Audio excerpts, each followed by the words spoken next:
Hi dear, welcome back to Timeless Wisdom. Have you ever noticed how some people act as though they have a right to your time, your energy, and your peace of mind?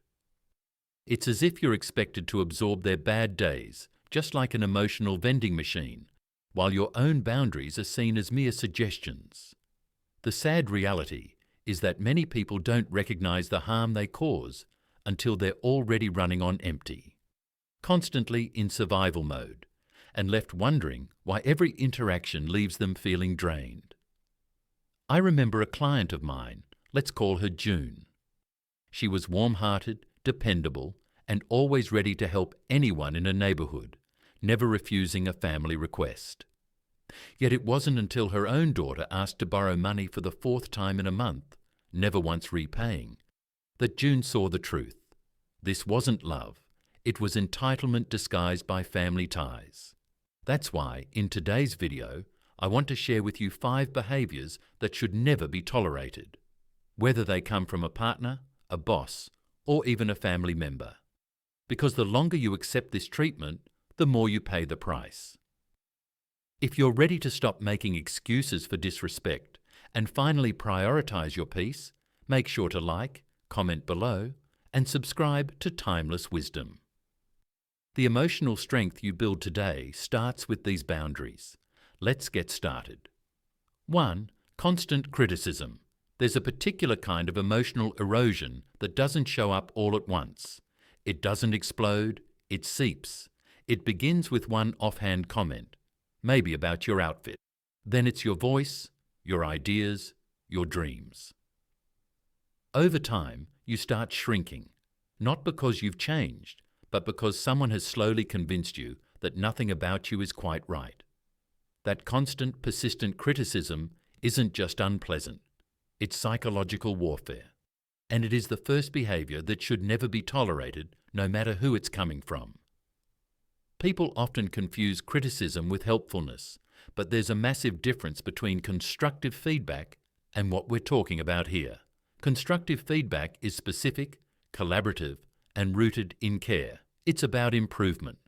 Constant criticism, however, is about domination. It doesn't target what you do. It targets who you are.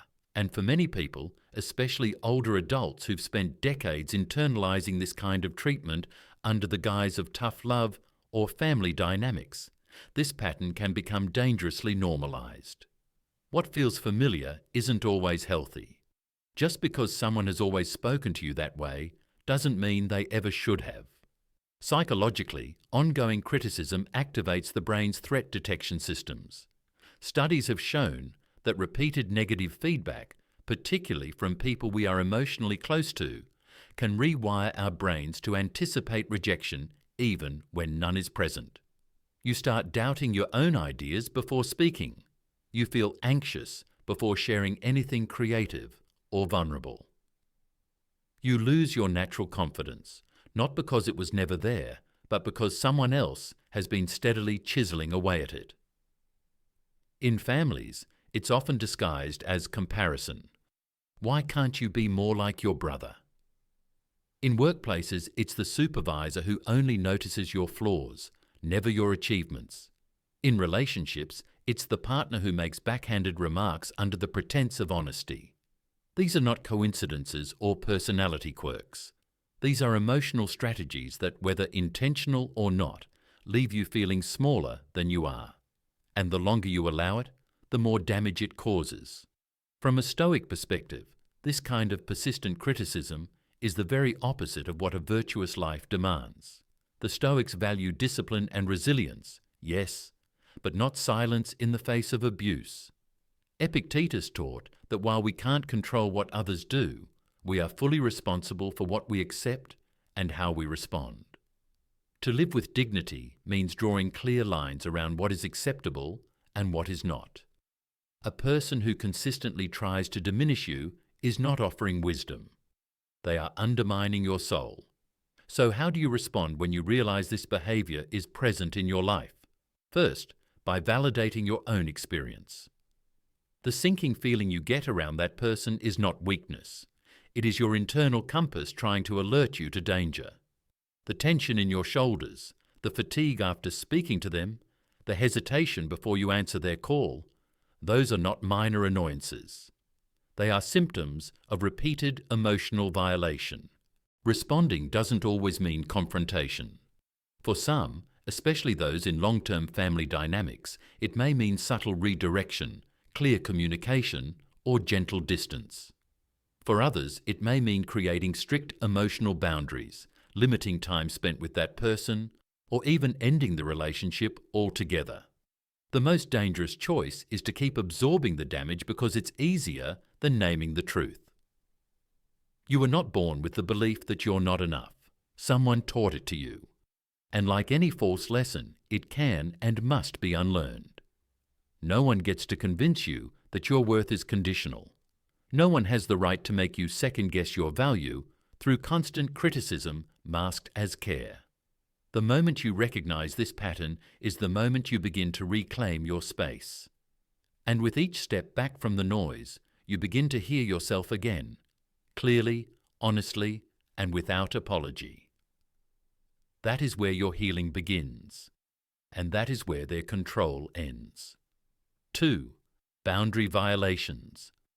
I still remember the moment an elderly client told me about how her son kept letting himself into her home. Not calling, not knocking, just entering, using the spare key she gave him in good faith, thinking it would be used only for emergencies. At first, it was small things, dropping off groceries or paperwork, but then he'd show up while she was asleep or sit in the living room waiting for her to finish her bath. When she finally confronted him, explaining how unsettling it felt, he laughed it off, told her she was overreacting, that he was just trying to help. The next week, he did it again. That's when she asked, "Why do I feel guilty for wanting privacy in my own home?" This is what boundary violation looks like, and it's behavior number 2 that no one should ever get away with. When someone repeatedly ignores the limits you clearly set and makes you feel like the problem, it isn't a misunderstanding. It's a power play. And it cuts deep.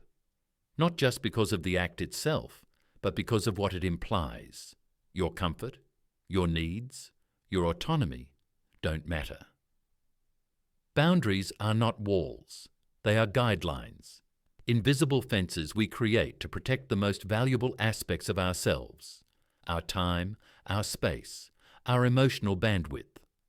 For some, it's needing advance notice before guests arrive. For others, it's not discussing religion or politics at dinner. In relationships, it might mean alone time, financial transparency, or needing digital privacy. None of these things are too much to ask. Yet boundary violators, especially those closest to us, often make it feel like they are. Some people cross boundaries because they were never taught to see them. They grew up in environments where emotional access was demanded, not earned, where closeness meant control, not care. And they continue the cycle, believing that if they love you, they should have full access to you, your time, your thoughts, even your physical space. But there's a more dangerous kind of boundary crosser too, the manipulative kind, the ones who know exactly what they're doing. They don't kick the door open, they test it. A little push here, a little nudge there, seeing what they can get away with before you push back. When you finally speak up, they call you dramatic or selfish or cold. They weaponize your empathy and shame you for having standards. The subtle violations are the most sinister because they happen so gradually. The co-worker who jokes too often about your personal life, the parent who brings up painful subjects in public, the friend who borrows money and dodges repayment, the partner who accidentally reads your messages while pretending not to snoop. Each instance might seem minor on its own, but each one chips away at your self-respect until you no longer feel entitled to basic boundaries at all. From a stoic perspective, boundaries are an essential act of self-governance. Epictetus said that no one has power over your inner world unless you give it to them. But the outer world, the time, energy, and space we manage daily, also requires stewardship. And when you allow others to constantly intrude, You not only give them your energy, you begin to lose sight of what's yours to protect. The key isn't aggression, it's clarity. When someone crosses a line, communicate with precision. Not emotion, not explanation. Clarity. Describe the behavior, state how it affects you, and define what needs to change. No apologies, no guilt. You are not punishing them. You're preserving yourself. But here's what most people miss. Boundaries without consequences are suggestions, not standards. If someone keeps violating your limits despite clear communication, it's not time for another talk. It's time for action. That may mean limiting time with them, ending a particular kind of conversation, or in some cases, cutting ties entirely. The longer you tolerate repeated violations, the louder you send the message that your lines are flexible and eventually invisible. No one who truly loves you will resent your boundaries. They may stumble at first, but they will adjust. They will ask questions. They will respect the changes because real love isn't about access. It's about respect. And anyone who insists that your boundaries are unreasonable is telling you exactly how little they value your autonomy. So ask yourself, how many times have you felt uncomfortable and said nothing? How many moments have you swallowed your truth because keeping the peace seemed easier? That may have been necessary once, but it's no longer acceptable now. Your space is sacred, your peace is not optional, and your boundaries are not negotiable. Let that be the line no one crosses again. 3. Manipulation and gaslighting. Did you know that long-term victims of gaslighting can lose their ability to distinguish between intuition and anxiety? That's the kind of damage emotional manipulation causes. It doesn't leave bruises. It leaves confusion. It doesn't scream. It whispers until your inner voice stops answering. This is behavior number 3 that no one should ever get away with. Unlike other forms of abuse, manipulation and gaslighting don't announce themselves. They move quietly. They don't barge into your life. They infiltrate. They make themselves look helpful, reasonable, even loving. And that's what makes them so dangerous. While constant criticism attacks your confidence, manipulation erodes your clarity. You're not just unsure how you feel. You're unsure if you're allowed to feel at all. At first, it's subtle. A phrase here, a contradiction there. You're being too sensitive. I never said that. You always twist things. These phrases are carefully chosen. They don't just disagree with you, they erase you. And over time, you start handing over your certainty in exchange for peace, until eventually you stop trusting your memory, your decisions, your instincts. That's not conflict. That's psychological displacement. Now pause. How do you feel around them? Do you leave conversations feeling like you've missed something? Are you constantly rehashing arguments in your head, trying to prove to yourself that you weren't imagining things? That's your subconscious trying to piece itself back together after being emotionally pulled apart. The Stoics taught us to seek truth above all. Marcus Aurelius reminded himself daily that perception is not always reality, and that wisdom lies in learning to see things as they are, not as others present them. But gaslighting does the opposite. It warps reality so masterfully that you begin to rely on the abuser's version of events because yours feels unstable. You lose your grip on what is because they've trained you to second-guess it. This is especially painful for older adults, those who've built entire lives on being rational, composed, resilient. Suddenly, someone much younger or emotionally erratic is challenging everything you believe about yourself. Not with fists, but with fragments. That's the weapon. Doubt. And when it's used often enough, you start believing you've become fragile. But you haven't. You're being manipulated. So how do you defend yourself? First, stop trying to win the argument. A gaslighter doesn't want resolution. They want control. The more energy you spend trying to explain your side, the more material they have to twist. Instead, step into observation. Start writing things down. Keep a journal of conversations. Make note of contradictions. Gather emotional evidence, not to confront them, but to reconnect with your own reality. Then test your perceptions. Talk to someone outside the fog, someone who has no reason to lie to you. When they validate your experience, and they will, you'll start to see how far you've been pulled from your truth. Finally, set a consequence, not a threat, a boundary with a door. When the pattern repeats, and it will, step back. You don't need a fight, you need freedom. The scariest part of gaslighting is that you don't realize it's happening until you've already started silencing yourself. But there is a line, there always is. And once you cross it back into self-trust, the fog starts to thin. You begin to remember who you were before every conversation became a negotiation with reality. Emotional manipulation is not a mistake. It's not a communication problem. It is an engineered system of control.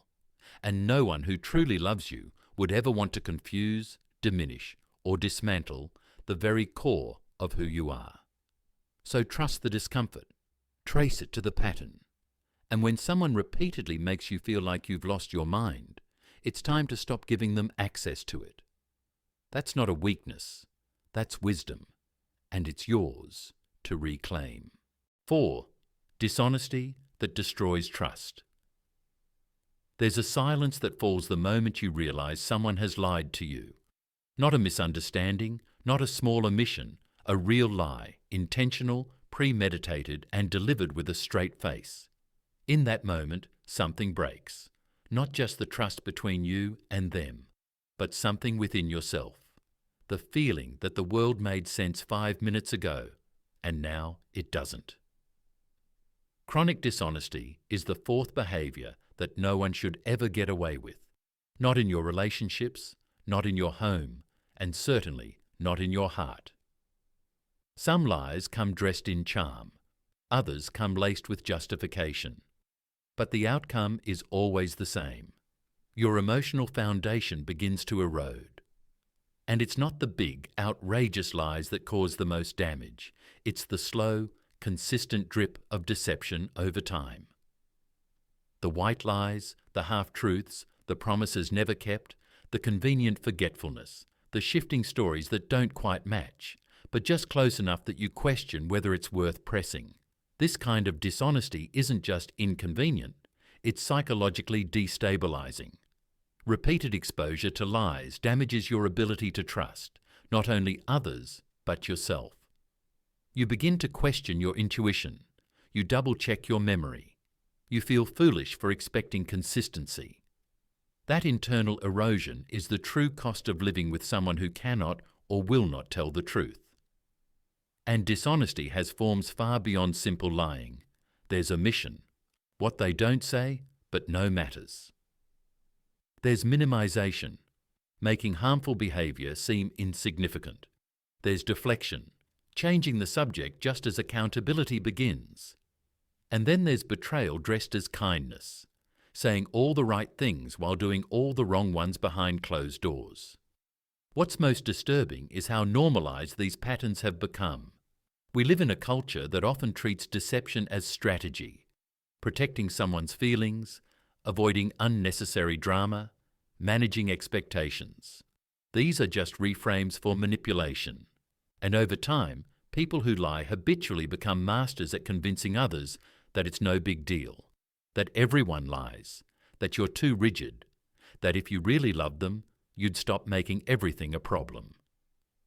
But there is a hard truth you must accept.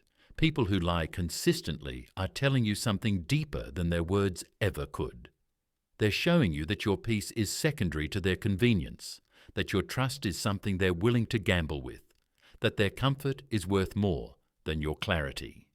The Stoics were unflinching about truth. For them, honesty wasn't just a virtue, it was a discipline. A person who cannot be truthful cannot be trusted to grow. And a relationship without trust is not intimacy, it's performance. Seneca taught that truth is the first lesson of friendship that still holds. Without truth, there is no real connection, only the illusion of one. So, what do you do when dishonesty becomes a pattern? You stop listening to the apologies and start watching the behavior. Does it change? Does it repeat? Are there moments of genuine accountability, or only temporary guilt followed by more of the same? When words and actions don't align, believe the actions. You stop trying to fix them. Their dishonesty is not your project. It is not your burden to carry. The moment you take responsibility for someone else's inability to be honest, you place yourself in a prison of emotional labor they will never repay. You start protecting your clarity, limit your exposure, set clear expectations, and if the lies continue, enforce real consequences. That may look like distance, it may look like separation, it may look like silence, but it must look like something. Because the one thing worse than being lied to is staying where the truth never shows up. You deserve consistency, not perfection, but honesty. Not empty reassurances, but real accountability. And when that's not present, it's not your job to make peace with it. It's your job to leave. Because honesty isn't just about morality, it's about mental health. And without it, you don't just lose trust in them. You lose parts of yourself you may never fully get back. Don't let dishonesty steal one more piece of your peace. Not again. Not ever. 5. Disrespect disguised as jokes. It usually starts with a laugh, a casual remark, a little jab in public that makes your cheeks burn. Maybe you force a smile. Maybe you laugh along to keep things smooth. But deep down, something tightens in your chest. You feel exposed, not seen, not understood, but mocked, ridiculed. And when you finally speak up, they throw up their hands and say, "Relax, I was just joking." This is the 5th behaviour no one should get away with. Disrespect disguised as humour or honesty. And it may be one of the most socially accepted forms of emotional abuse we allow, especially from the people closest to us. I once worked with a woman named Carol, a retired librarian in her 70s. In her words, she had a thick skin, raised during a time when you didn't talk back, and you certainly didn't make a fuss over words. Her brother, who she had always considered the blunt one, would make comments about her weight, her home, her divorce, always with a smirk, always followed by, "You know, I'm just being honest," or, "If you can't take a joke, that's on you." For decades, Carol shrugged it off, until one day, during a holiday dinner, he joked that her ex-husband didn't leave. He escaped. That time something broke. She didn't speak to him again for 2 years. It wasn't the insult, she told me.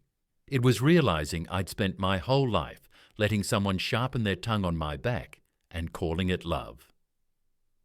That's how subtle and corrosive this behavior can be. These aren't harmless jokes. They're precision strikes to your dignity, hidden behind a smokescreen of sarcasm. They mock your dreams, criticize your body, question your choices, all while demanding you laugh along to keep the peace. When you don't, you become the problem. You're too sensitive, too emotional, or can't take a joke. But let's be clear, if the laughter only goes one way, it isn't humour, it's humiliation. And then there's the weaponized version, brutal honesty. It's not about truth, it's about dominance. "I'm just being real," they say as they tear down your confidence. But true honesty, the kind rooted in care and character, is never brutal. It's deliberate, measured, compassionate. What they're offering isn't clarity, it's control, dressed up in the language of truth. From a stoic lens, this type of behaviour is the antithesis of virtue. Marcus Aurelius taught that words are to be used as a physician uses medicine, to heal, not to harm. The Stoics believed in speaking the truth, yes, but never at the expense of kindness or wisdom. Disguising cruelty as truth is not courage. It's cowardice with a clever vocabulary. So, how should you respond when someone crosses the line? The first step is to stop laughing at things that actually hurt you and stop making excuses for what cuts deep. If someone tries to hide their disrespect behind a joke, call it out calmly. Say, "That felt disrespectful." No need to argue or get emotional. Just state it clearly and let the discomfort stay with them, not you.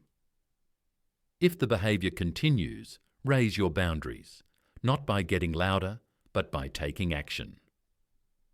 Create distance, pull back emotionally, or, if you have to, remove them from your circle altogether. Repeated disrespect, even when disguised as "I was just kidding," is still disrespect. The people who truly deserve a place in your life are the ones who care about how their words affect you, not just what they meant. And if the person causing harm is someone close to you, a family member, a friend, a partner, remind yourself, being close doesn't give anyone the right to tear you down. You don't owe anyone access to your heart if they use your vulnerabilities against you. You can say, "That's not funny." You can say, "That's not love." You're allowed to say nothing and simply walk away from those who confuse cruelty with connection.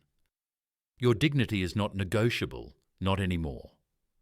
On Timeless Wisdom, we've just walked through 5 behaviours that no one, not even your family, should get a free pass for. Constant criticism, crossing your boundaries, manipulation, dishonesty, and disrespect disguised as humour. These are not minor flaws, they are red flags. And now that you can see them, the question is, what will you do next? Tolerating toxic treatment isn't strength, it's exhaustion. Each time you let someone cross the line without consequences, you show them and yourself that your peace doesn't matter. But it does. So pause and ask, does this relationship lift you up, or does it drain you? If it takes more than it gives, that isn't love. That's harm dressed up as loyalty. Start with something small. Set a clear boundary, say no without feeling guilty, or point out when a joke isn't funny. Those little acts of self-respect are the building blocks of a life that's safe, strong, and truly yours. If this video from Timeless Wisdom resonated with you, please like, comment, and subscribe. Remember, you're not alone. Your story might be exactly what someone else needs to hear tonight. The next video on your screen could be your next step toward real peace. Go ahead, click it. You've already shown you have the courage to face the truth. Now let's keep moving forward, together.